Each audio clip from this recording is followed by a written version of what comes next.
Welcome in, everyone. Welcome in. I hope y'all are having a lovely Saturday today. I am having a good day, just chilling. Let's see. We watched the rest of Gettysburg today. That was fun. And now I am ready for some Ace Attorney. I hope you guys are ready too. It should be super fun and interesting. I'm really curious to see what happens.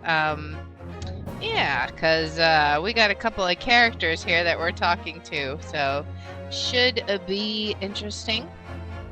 But yeah, let's go ahead and start our video for YouTube and Rumble. Say hi to our friends there, shall we? Greetings, friends, and welcome to Enigma Night Gaming. My name is Liara, and I will be your guide in today's adventure. Today, we are going to be playing the Great Ace Attorney Chronicles. And when we last played, we were trying to mediate an argument between a pickpocket and, well, to be perfectly honest, a very suspicious individual that claimed to be a gentleman. But I have my doubts. So, let's hop in and see how this plays out, shall we? Hey, Toad, welcome in. Alright, let's get this going. Alright, so, who do we want to talk to? Let's try talking to the shopkeeper first. See what he has to say. Mr. Winterbank is clearly at a loss here. We have to do something about this before he reaches for that revolver of his. Exactly, okay. So, alright, what do you have to say? Look at those piercing eyes. He's clearly in no mood to talk.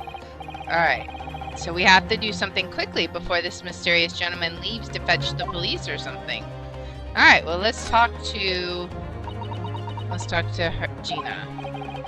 Wow, Miss Lestrade is really looking daggers at that mysterious gentleman. We need to do something to calm things down before she loses control and attacks him again. Okay, so there's got to be something else in here, right? Can we talk to Sholmes? Mr. Sholmes? What are you examining with such keen interest there? As you enjoy a bar of caramel, I see.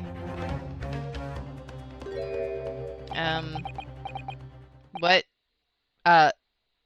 So. You found me at last, Mr. Naruhodo. Sorry? After that young pickpocket sent me on my way, I was forced to lurk in the shadows, cruelly ostracized as the rest of you partook in the jovial atmosphere of fellowship. I had nothing to occupy my mind, but was too ashamed to let society see what my downfall had done to me. So feigning mock interest, I pretended to examine the tedious trinkets in this desolate place, whilst, as you shrewdly observed, gnawing on the only friend I have left, the 7% solution of caramel. What in the world? Pray, do you claim to understand the depths of my despair, Mr. Naruhodo? But how could you? I was so lonely, so desperately lonely. Then why on earth didn't you rejoin the conversation?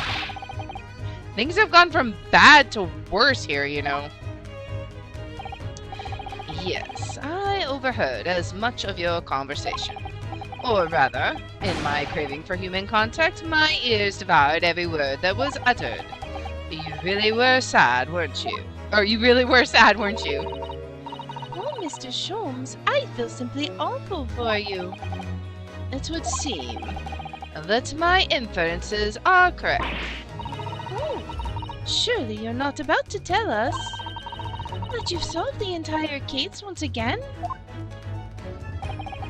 Oh, my dear madam, sometimes I wonder, were my genius for deduction to be commoditized? I can't say that word.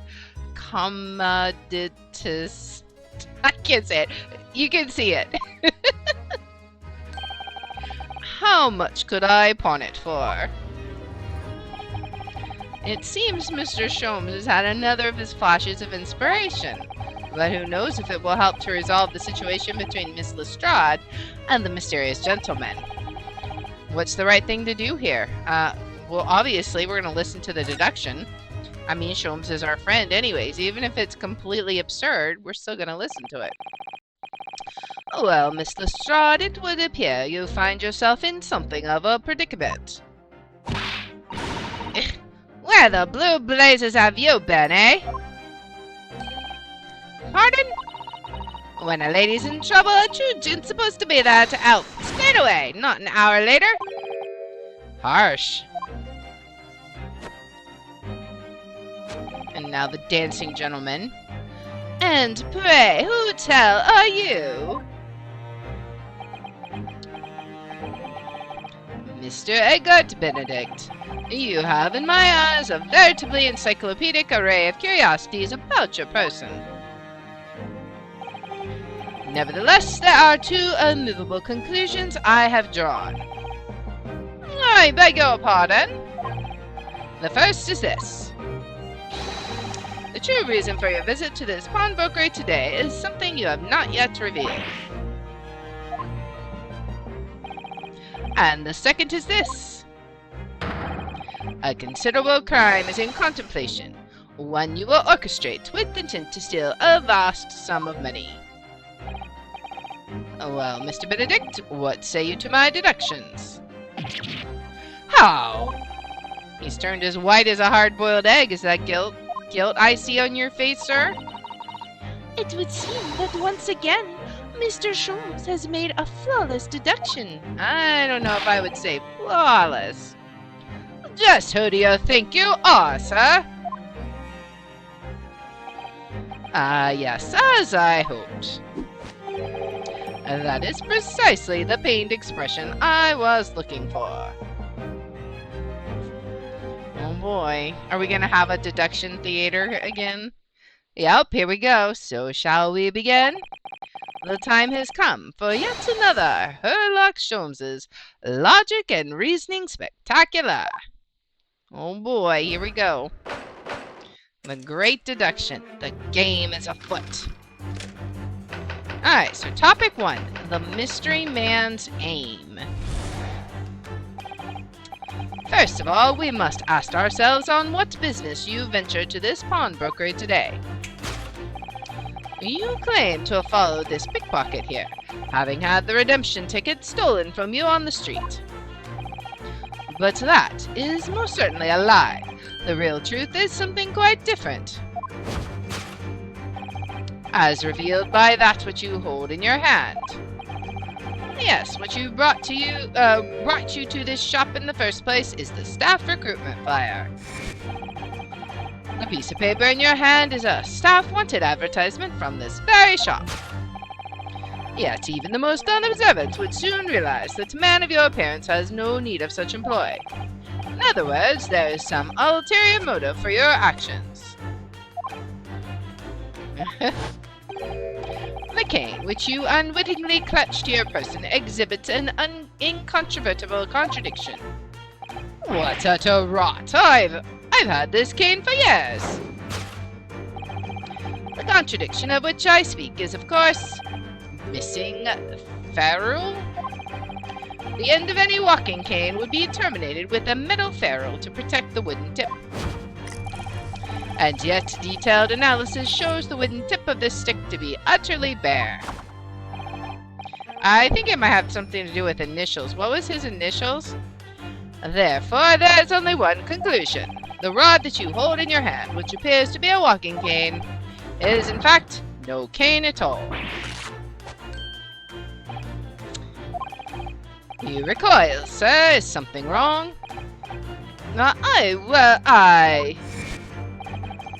And in your recoiling, you inadvertently facilitate the answer to the next conundrum to present itself. Namely, what is the truth behind this rod you bear? Yes, your reaction betrays the truth. The handle, which you evidently would like to conceal, is the key to understanding this riddle, you see. From the moment I saw it, my suspicions were aroused. What walking cane demands such a stout handle, mused I? But of course, as I said, this is no walking cane. No, that rod is a shovel. Is the broken handle of a shovel. What? Are you insane? And now, having determined this undeniable truth, the conclusion is clear. Your true motive for coming here was to take employment at this establishment in order to excavate the ground beneath the premises.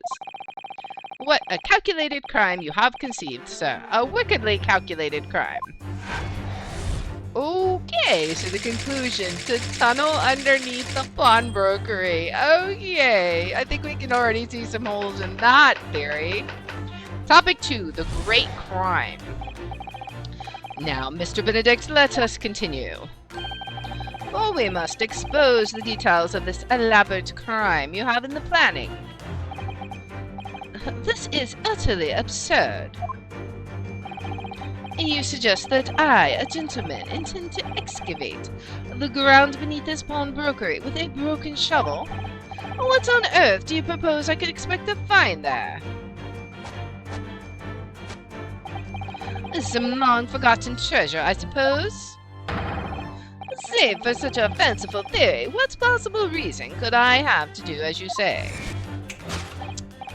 Oh, but there is ample reason. As you are only too well aware, Mr. Benedict.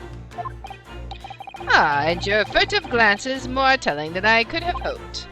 What? Let us consider what would motivate a man to infiltrate a shop such as this and covertly dig beneath its floor. The answer is revealed by the council note on the counter, which your eyes were inadvertently drawn. The letter gives notice of public works to be carried out in the local area. And according to the enclosed plan of the upcoming sewage works, beneath this shop runs a sewer that adjoins another, one that runs under the bank on the opposite side of the road. This madness has entered the sewers now, has it?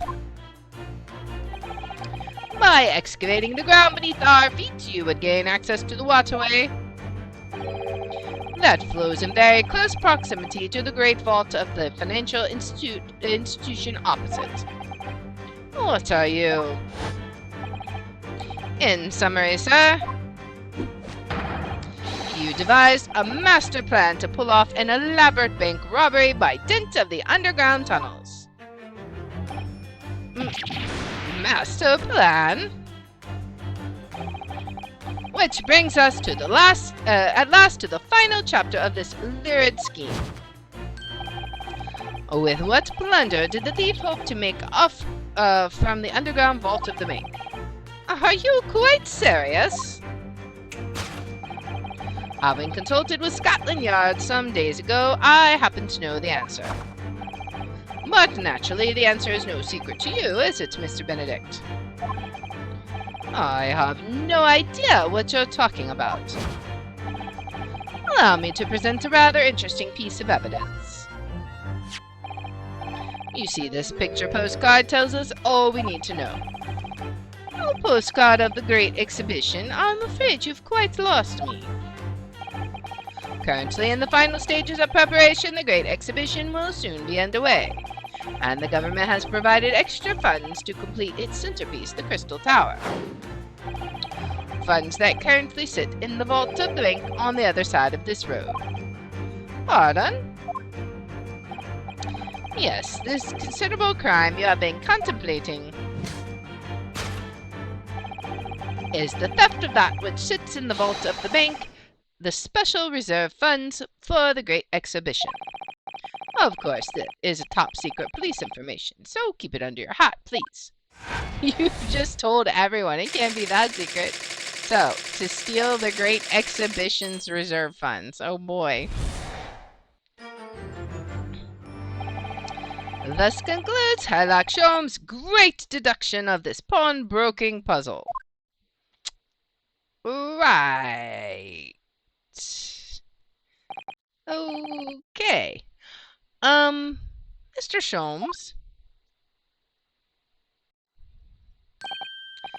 Oh, well, Mr. Naruto, an impressively upbeat deduction for a detective racked with loneliness, would you not agree? Was it true what you said about the bank over the road and what it has in its vault? Indeed, though few know of its existence, it is one of the government's most closely guarded secrets. Gregson told me, in the strictest confidence. And you've just told a pawnbroker and a pickpocket and a lawyer and his assistant. And exactly, thank you, Susato. But you just announced it to everyone here, or rather loudly, in fact. And if it's such a big secret, how would Mr. Benedict have come to find out about it? There could be but one explanation for that. Clearly, it's because the man is a criminal. But what if he didn't know anything about the money in the vault? If he is a criminal, as you said, then buying a brand new shovel is sure to be the first thing he does now that you've revealed the secret. Oh.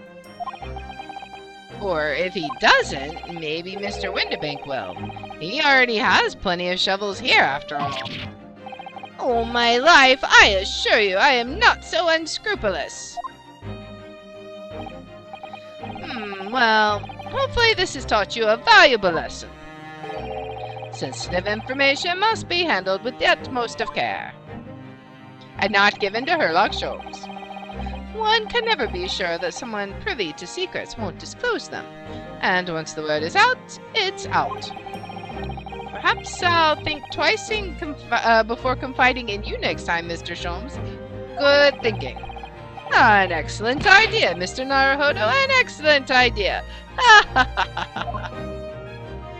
Oh my goodness. Well then, Mr. Naruhodo, you know what to do, I'm sure. Yes, let's listen to that great deduction again and see if we can massage it into shape. Very well then, let us start once more from the beginning. Of Herlock Sholmes' magnificent logic and reasoning spectacular. Oh boy. Course correction, of course. Hold it, Mr. Sholmes, you got some errors there. Alright, so the mystery men's aim to tunnel under the pawnbrokery? Alright, first of all, we must ask ourselves on what business you ventured to this pawnbrokery today. You claim to have followed this pickpocket here, having had the redemption ticket stolen from you on the street. But that is most certainly a lie. The real truth is something quite different. As revealed by that which you hold in your hand. Yes, what brought you to this shop in the first place is the staff recruitment flyer. Or was it? So by Mr. Sholmes' reasoning, Mr. Benedict came here in order to apply for a job so he could dig down through the floor. Yes, in an attempt to tunnel into the sewers to gain access to the money in the vault of the bank across the road.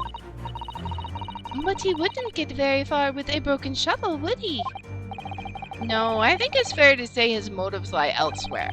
The question is where? What did Mr. Benedict bring Mr. Benedict here at this particular point in time? Let's look at his flyer. What does this say?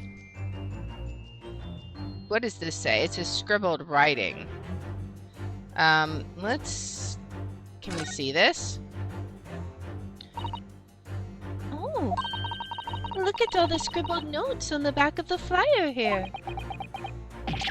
I don't believe it. What is it? Listen to what it says. Name, Gina Lestrade. Height, 5'2". Green cap, scruffy waistcoat, grubby white shirt, blue satchel, ragged. It's a detailed description of Miss Lestrade. Goodness.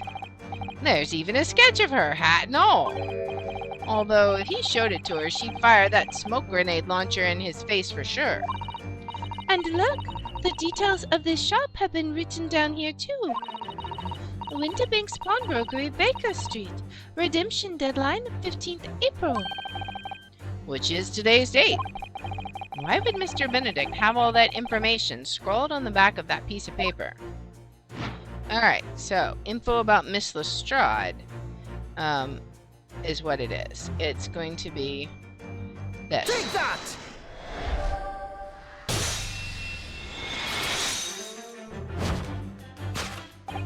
Yes, what brought you to the shop in the first place is the info about Miss Lestrade. Quite so, my dear fellow. It would appear that the writing and sketch on the reverse of the flyer pertain to the pickpocket, Miss Lestrade, and to Mr. Winterbink's pawnbrokery here. Ah. You originally told us that you had merely given chase after Miss Lestrade stole the redemption ticket from you. But that, sir, is a thinly veiled lie. If it is the information on the back of the flyer that led you here today, by which I mean here to Winterbink's pawnbrokery, and today the redemption deadline of that overcoat. So you waited outside for the young girl matching the description you have written down to arrive. Humph. And you have gone to some lengths to hide the reason for your pursuit of Miss Lestrade. In other words, there is some ulterior motive for your actions.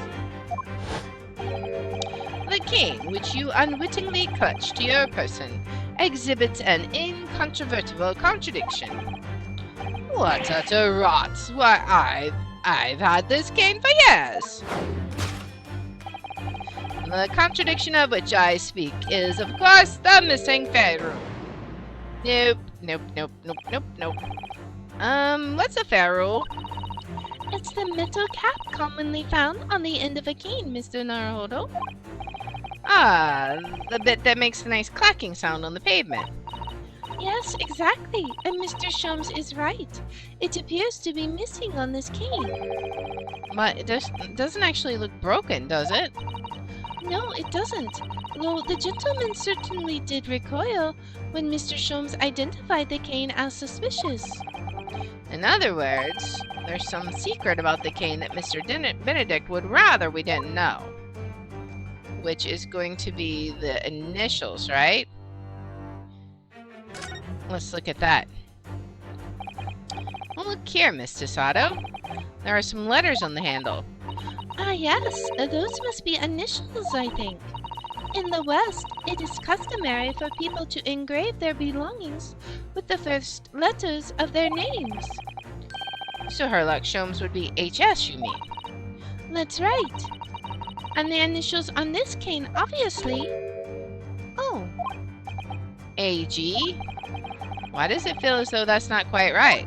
Because he says his name is Benedict? Alright. Eggert? Benedict Eggert or something? Alright. The contradiction of which I speak is, of course, the initialing. A most astute observation, would you say, Mr. Eggert Benedict? Oh yeah, Eggert Benedict, yeah. We are led to believe, sir, that your initials are E.B.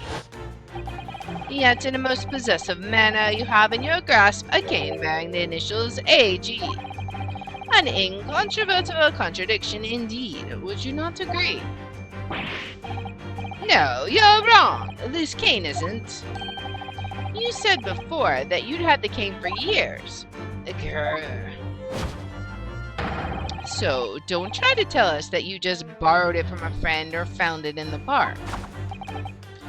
In short, though you hold yourself to be a gentleman, you have withheld your true name.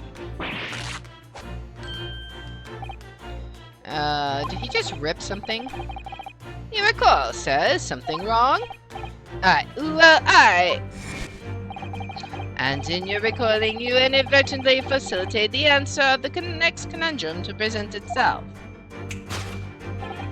Namely, what is the truth behind this rod you bear? Is it a sword? Yes, your reaction betrays the truth. The handle, which you evidently would like to conceal, is the key to understanding this riddle you see. Let's consider the bare bones of what's happened here. Miss Lestrade redeemed that fine-looking overcoat, and now a mysterious man has appeared, introducing himself with a fake name, and claiming that the overcoat belongs to him. But we know that he actually identified Miss Lestrade from a written description. which suggests everything else he's told us is untrue. So what we need to do here is somehow prove that the overcoat cannot possibly belong to him. Okay, so how can we do that? What do we got? Oh, there's a split seam. Oh, the seam on the shoulder there is coming apart. Look. So it is. Do you know, a moment ago, when Mr. Benedict was surprised by something that was said, Yeah, I thought I heard something ripping. I thought I heard him make a rather strange noise. It sounded a bit like a tiny growl. But now I think it was probably the sound of the seam ripping open. If you look closely, it does seem to be a very tight fit. The sleeves are stretched to bursting, and he wouldn't have a hope of fastening it at the front. If he were to run around in it, I'm sure the whole thing would fall apart. I'd like to see. Sorry? So how can we make Mr. Benedict run around? She's really given this some thought. Alright, so... do we present the split seam? Or do we need to somehow make him run around? Let's present the split seam. Take that! Let's see what happens. The split seam, which you would evidently like to... Yes. The split seam, which you evidently would like to conceal, is the key to understanding this riddle, you see. Ah. Yes, because the overcoat is rather obviously a poor fit. Having forced it over your broad shoulders, the seam is already breaking apart. My suspicions were aroused from the outset.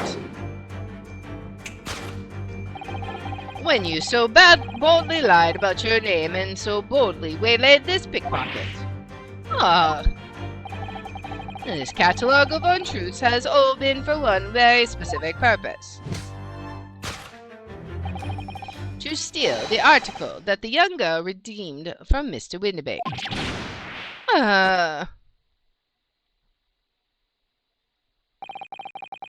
But what really irks me is this. The considerable crime I initially imagined has been considerably curtailed. To abscond with a redeemed item. Okay. Alright, so the great crime. To steal the Great Exhibition's reserve funds? Now, Mr. Benedict, let us continue. For we must expose the details of this elaborate crime you have in the planning. This is utterly absurd. You suggest that I, a gentleman, designed a wheeze to filch some tawdry article of carnage? Have you forgotten that I redeemed the article in the proper manner using the watchword? Had I not been the one to deposit it in the first place? How could I possibly have known the relevant details, n'est-ce pas? Oh, but the watchword can be discovered. As you are only too well aware, Mr. Benedict. Ah, and your furtive glance is more telling than I could have hoped. What? Let us consider how one might come to learn a secret watchword relating to the pawn property of another. The method is revealed by the council notice on the counter, to which your eyes were inadvertently drawn.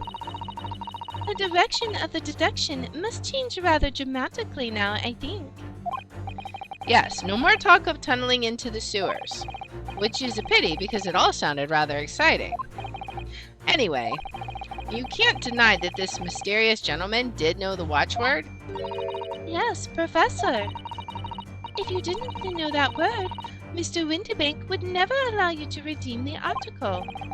Or, looking at it another way, if you did know that word, Mr. Windibank would allow you to redeem the article whether it was yours or not. So the question is, could this gentleman have found the watchword out somehow? Did he just look in the book?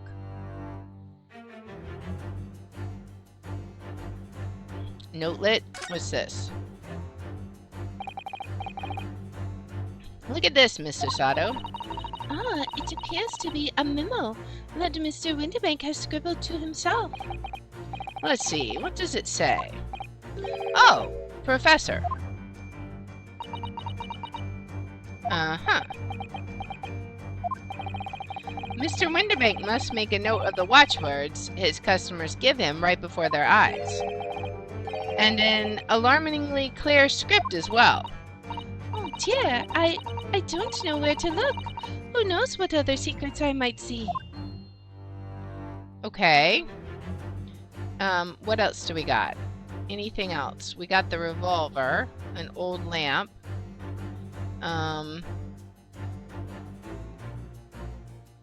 It's gotta be the note, right? Because there's nothing else around here.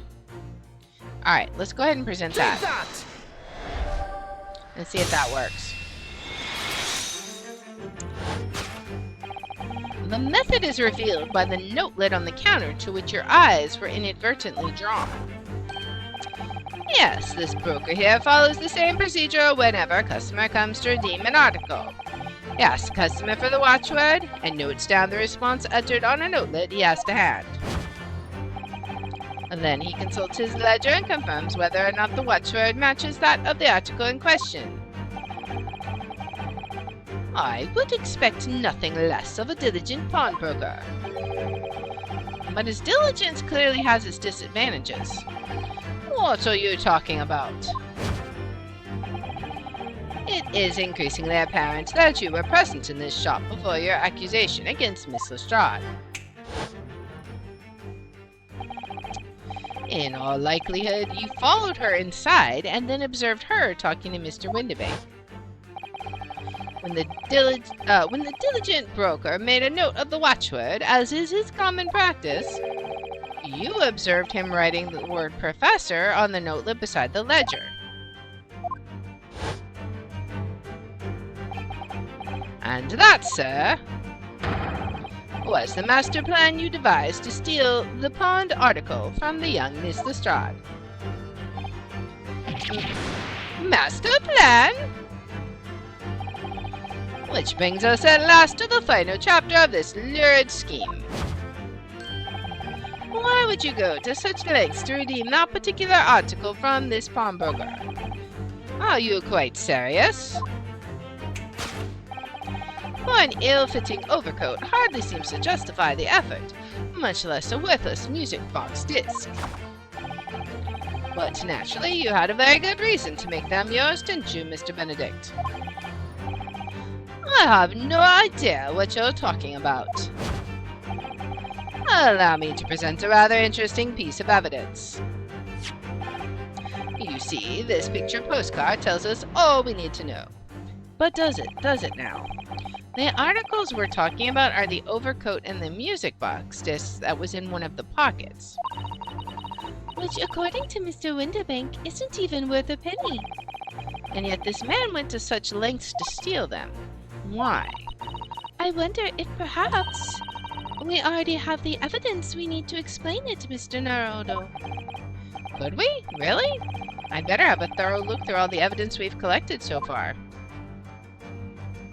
Alright, so we have really just this. A metal disc used to play music in a mechanical music box. This piece of music, which remains unidentified, is stored on a disc by a means of small protrusions. But there was blood on it, right? Like there's this spot of blood.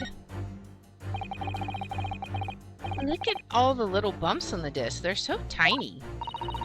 Yes, the protrusions are called pins, and they pluck the teeth of the comb to make notes. And just on the edge, there's a small amount of blood. Yes, the blood of the mysterious Mr. Eggert Benedict. When Miss Lestrade tried to grab the disc from him, the pin scratched his fingers, it seems.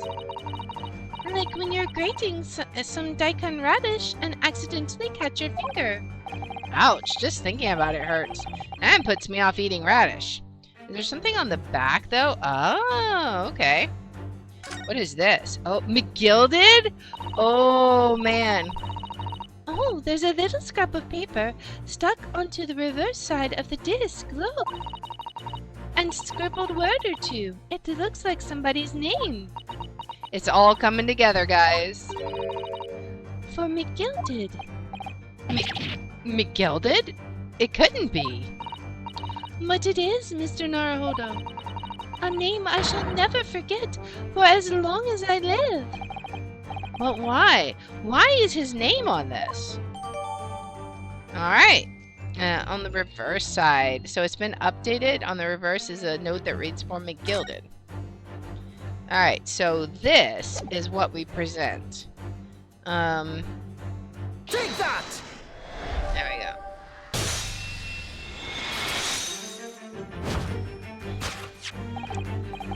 You see, this music box disc tells us all we need to know.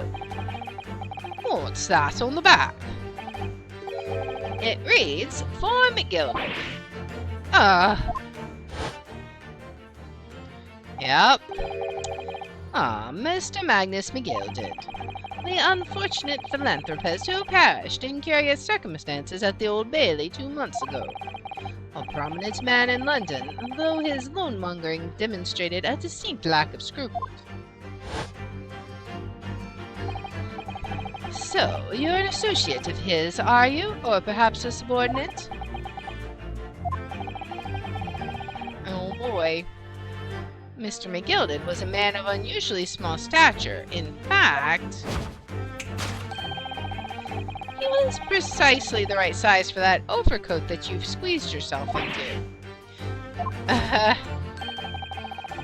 Your true identity remains shrouded in mystery, Mr. Eggert Benedict. But the final conclusion here is crystal clear. The reason you came to this pawnbrokery today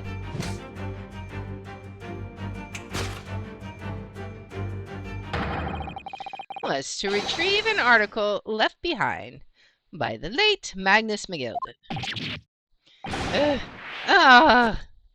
We've defeated him. Alright, so yes, to acquire an item deposited by Mr. McGilded. Oh boy. Deduction complete. Elementary, my dear Watson. Alright. Now what? I knew he was mighty suspicious. Well, well, Mr. Magnus McGilded. Not a name I expected to hear in these circumstances. Mr. Sholmes, I'm afraid there's something very troubling on my mind. Pray tell, Mrs. Otto.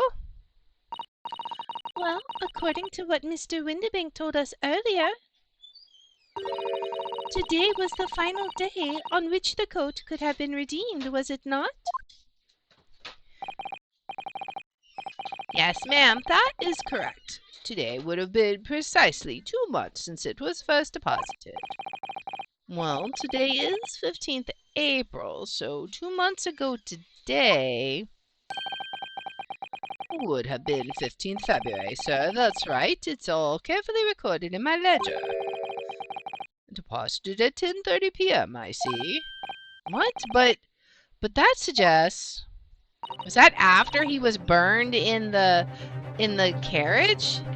Yes, 15th February. Is precisely the day on which the omnibus murder took place. And 10:30 in the evening is precisely the time at which the terrible events were unfolding. Suggestive is not the word. It would seem the matter is entirely beyond coincidence. Uh-oh. You are, of course, at liberty to make whatever outlandish deductions you choose, however. Dude, I must insist that you hand over the music box disc now. It would be a terrible shame for you to return to your native land in a box. What do I do? No, we don't hand over the disc. It's gonna be too important. What happens if we say no? Can we, like, duck and cover? There are some things a man must protect at all costs. This may well be one of those things. Then again, it may not. Hold it! Uh-oh. Mr. Windibank. This is my shop. I can't allow any harm to come to my customers. If that were to happen, I should have to take my own life. Mr. Windibank, no. Alright, that's enough. Who is this? Oh, you. It's Potato Eating Man. Inspector Gregson. Inspector? That's right, Sunshine. The alarm was raised on one of our dedicated emergency lines. So we got here as fast as we could. Now, what's all this about, eh? Oh, praise be, you're here at last. I was moments away from forfeiting my own life in my very own establishment. I feel like he should have a bit of a whinier voice, but it's all good. It would seem you have the upper hand. Oh boy. Right, you lot have got some explaining to do. I don't appreciate being bothered with some petty argy-bargy. Petty? Mr. Windibank very nearly met with his end. Yeah, by his own gun, as far as I can tell. Oh dear. And the whole of Britain could meet with its end if I don't get to the bottom of the case I'm supposed to be working on. What? What on earth is the case, Inspector? Spare no detail, Gregson. I might have said a little too much. No matter, it's nothing to do with you lot. Anyway, sir, you're going to have to come with me down to the station. Gotta eat your chips. But of course, Inspector. He just vanished. He's getting away. Get after him, lads. Whistle the beat officer, too. Sir. Oh boy, he just ran away.